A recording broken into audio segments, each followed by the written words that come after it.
بسم اللہ الرحمن الرحیم۔ السلام علیکم ورحمۃ اللہ وبرکاتہ۔ ناظرین محترم، داستان انفو کی جانب سے آداب اور مقدس رمضان کریم کی آمد کی مبارکباد قبول کیجیے۔ اللہ سبحانہ و تعالیٰ سے دعا ہے کہ یہ رمضان فی الحقیقت ہمارے لیے رحمت، مغفرت اور آتش دوزخ سے نجات کا سبب بنے۔ رمضان المبارک کی آمد کی نسبت سے آج کی مجلس میں روزوں کی تاریخ، مذاہب عالم میں روزوں کے تصور اور اسلام میں روزوں کی فرضیت و فضیلت کے عنوانات پر بحث کی جا رہی ہے۔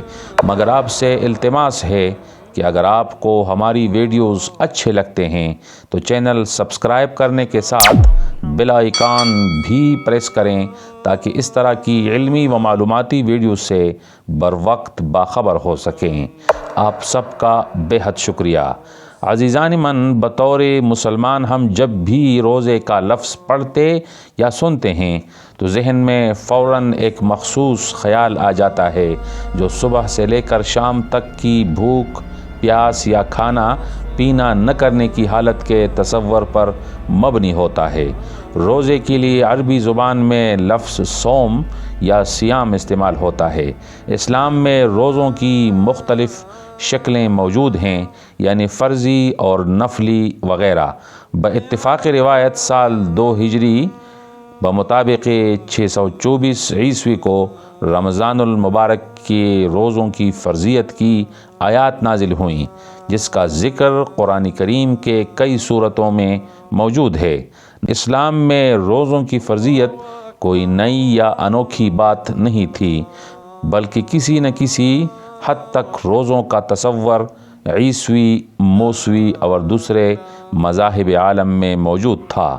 تاہم قرآن کریم نے مخصوص مہینے اور ایام کے روزوں کو فرض قرار دے کر انہیں ایک باقاعدہ شکل دی، جیسے کہ ارشاد ربانی ہے کہ اے اہل ایمان، تم پر روزے اس طرح فرض کیے گئے ہیں جس طرح تم سے پہلے لوگوں پر فرض کیے گئے تھے، تاکہ تم پرہیزگار بن جاؤ۔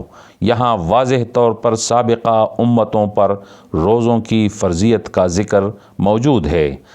مکہ و مدینہ میں اسلام کی آمد سے قبل روزے رکھنے کا رواج موجود تھا، مگر اس کے قواعد و ضوابط ویسے نہیں تھے جیسے اسلام نے دیے۔ اگرچہ رسول اللہ صلی اللہ علیہ وسلم بھی روزے رکھتے تھے، لیکن روزوں کی فرضیت مسلم نہیں تھی۔ اس طرح دوسرے انبیاء و رسل کی تاریخ بھی روزوں کی روایتوں کا ذکر کرتی ہے۔ یہاں تک کہ حضرت آدم علیہ السلام کے متعلق بھی مذکور ہے کہ آپ علیہ السلام بھی روزہ رکھتے تھے۔ حضرت موسیٰ علیہ السلام کے متعلق یہ منقول ہے کہ آپ نے جتنے دن کوہ طور میں قیام فرمایا تھا، اتنے ہی دن آپ نے روزہ رکھا۔ کچھ مورخ انبیاء علیہم الصلاۃ پر روزوں کی فرضیت کے قائل ہیں، مگر ان روزوں کی تعداد اور نوعیت کے متعلق تاریخ نے صراحت سے کوئی حوالہ نہیں دیا۔ تاہم کچھ انبیاء علیہم السلام نے کلام نہ کرنے کے روزے رکھے، جس کا ذکر قرآن کریم میں کئی جگہ موجود ہے۔ حضرت مریم علیہ السلام اور حضرت زکریا علیہ السلام نے 3 دن تک کسی سے کلام نہ کرنے کا روزہ رکھا تھا۔ آن حضرت صلی اللہ علیہ وسلم نے جب مدینہ ہجرت کی تو وہاں لوگوں کو محرم کی 10ویں تاریخ کو روزہ رکھتے ہوئے پایا۔ پوچھنے پر ان لوگوں نے بتا دیا کہ 10 محرم کو اللہ سبحانہ و تعالیٰ نے حضرت موسیٰ علیہ السلام اور بنو اسرائیل کو فرعون کی چنگل سے آزادی عطا فرمائی تھی، اس لیے وہ یعنی یہودی اس کی یاد میں روزہ رکھتے تھے۔ علامہ سید سلیمان ندوی رحمۃ اللہ علیہ نے اپنی کتاب روزے کی تاریخ میں لکھا ہے کہ یقین کے ساتھ یہ نہیں کہا جا سکتا کہ انسانی معاشرہ میں روزے کی ابتدا کب ہوئی اور یہ کہ اس کے شروع ہونے کے کیا اسباب تھے۔ روزہ کی ابتدا اس طرح پوشیدہ امر ہے جس طرح قدیم اقوام کے دوسرے شرعی امور پنہاں ہیں۔ روزہ کے متعلق جس قدر تصورات بیان کیے گئے ہیں وہ صرف ظنی اور گمان پر مبنی ہیں، تاہم یہ ایک مسلم امر ہے کہ روزہ انسانی عبادات میں سے ایک قدیم عبادت ہے۔ مجوسی، آتش پرست، مانوی، بدھ مت، برہمن، ٹوٹم پرست اور حیوان پرستوں میں روزے رکھنے کا رواج رہا ہے، تاہم اہل کتاب اور مسلمان روزہ کو دین کے ایک بڑے رکن کے طور پر تسلیم کرتے ہیں۔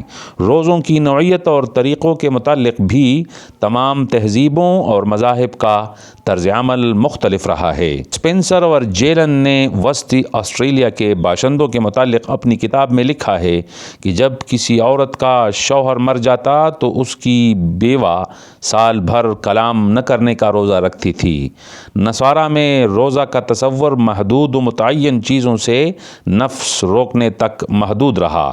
ہندو میں، برہمنوں میں روزوں کا تصور خواتین تک محدود رہا ہے۔ آج بھی ہندو عورتیں صبح سے شام تک اپنے شوہر کی سلامتی کے لیے روزہ رکھتی ہیں جسے وہ برت کا نام دیتی ہیں۔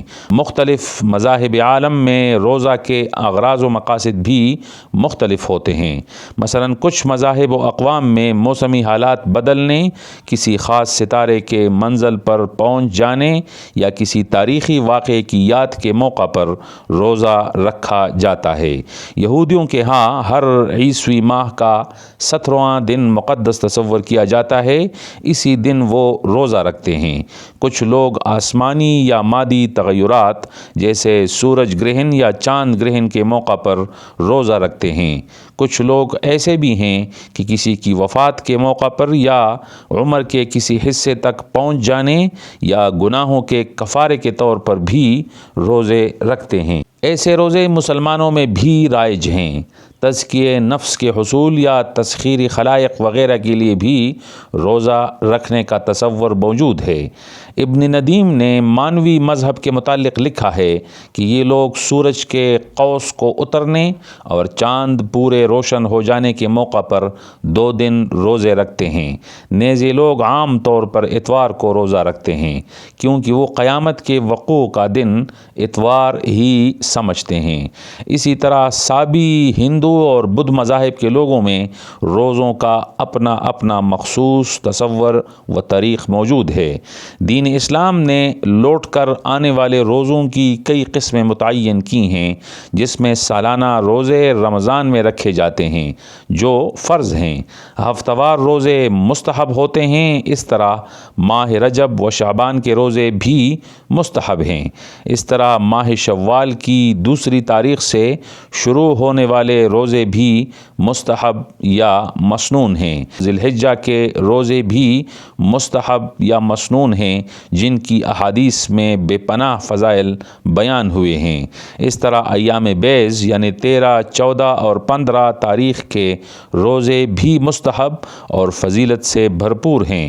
مسلمانوں کے لیے ان تمام قسم کے روزوں میں سے رمضان المبارک کے روزوں کی جتنی فضیلت ہے کسی بھی روزہ میں نہیں، کیونکہ اللہ سبحانہ و تعالیٰ نے رمضان المبارک کے روزوں کا بدلہ بذات خود دینے کا اعلان فرمایا ہے۔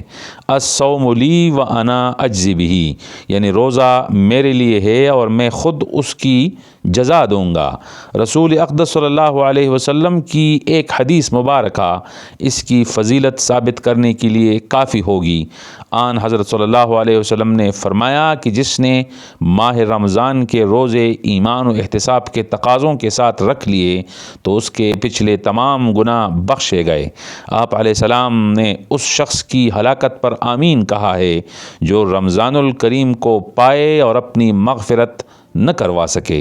رمضان المبارک کے روزوں کا اصل مقصد نفس کی تربیت اور تزکیہ کرنا ہوتا ہے۔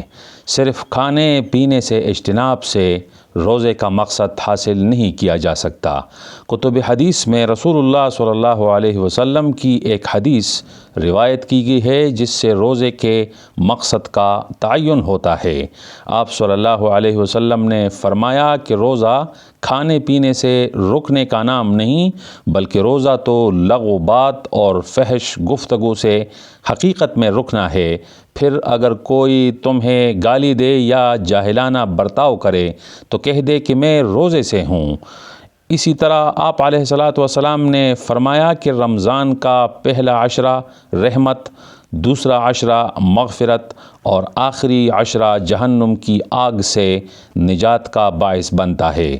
احادیث مبارکہ کی روح سے ماہ رمضان میں ہر عمل صالح کا وزن 70 گنا بڑھا دیا جاتا ہے۔ اسی طرح نفلی عبادتیں فرائض کے وزن تک بڑھائے جاتے ہیں اور فرض عبادات 70 گنا کر دیے جاتے ہیں۔